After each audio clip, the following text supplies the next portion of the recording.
Le psalmiste soupirait après trois choses. Voir le bien-être des élus de Dieu, se réjouir de la joie de son peuple et se glorifier avec son héritage. Afin que je voie le bonheur de tes élus. La première chose est d'être le vase élu de Dieu et de venir dans les mains du Seigneur. Et ceci exige notre consentement. Après ce pas, la manière dont le Seigneur nous amènera dans les deux autres expériences sera claire. Elles nous conduisent de l'une dans l'autre. Le Seigneur a placé devant nous la vie d'Étienne afin de rendre cela clair. Nous voyons la seconde partie du verset, que je me réjouisse de la joie de ton peuple. Lisons Acte 7, 1, 2, le souverain sacrificateur dit, les choses sont-elles ainsi? Étienne répondit, homme, frère et père, écoutez, le Dieu de gloire apparut à notre père Abraham lorsqu'il était en Mésopotamie avant qu'il s'établisse à Haran. Nous avons vu comment le vase élu de Dieu fut persécuté par l'ennemi. Et alors qu'il commençait à l'accuser faussement, son visage commença à briller comme celui d'un ange. Il se demandait comment cela pouvait se faire. Et lui, le vase élu de Dieu, entreprit de montrer avec des mots pleins d'une profonde signification que le Dieu de gloire avait prévu de toute éternité d'amener son peuple dans sa gloire.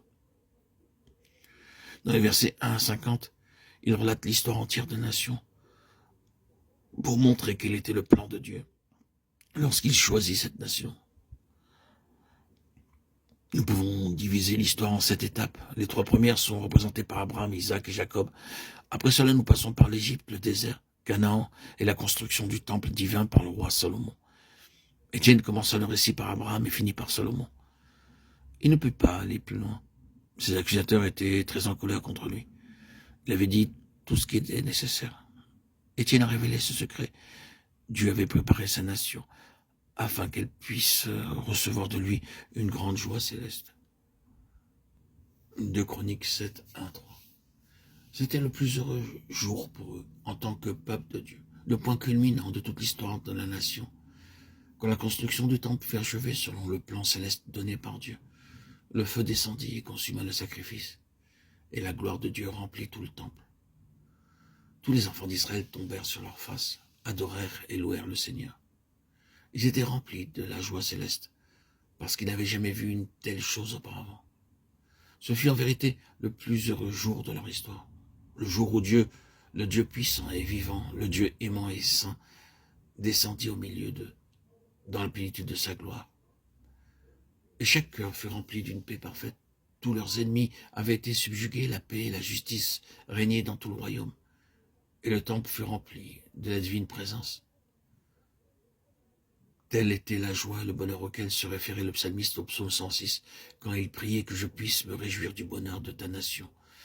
Ce n'était pas une joie terrestre, mais une joie céleste, une joie qui ne pouvait se partager avec personne d'autre au monde. Le psalmiste soupirait après la joie qui vient lorsque le Dieu vivant vit et travaille parmi son peuple.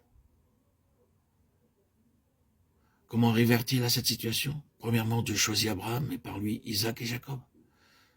Durant la vie de Jacob, ils allèrent en Égypte. De là, ils vinrent au désert.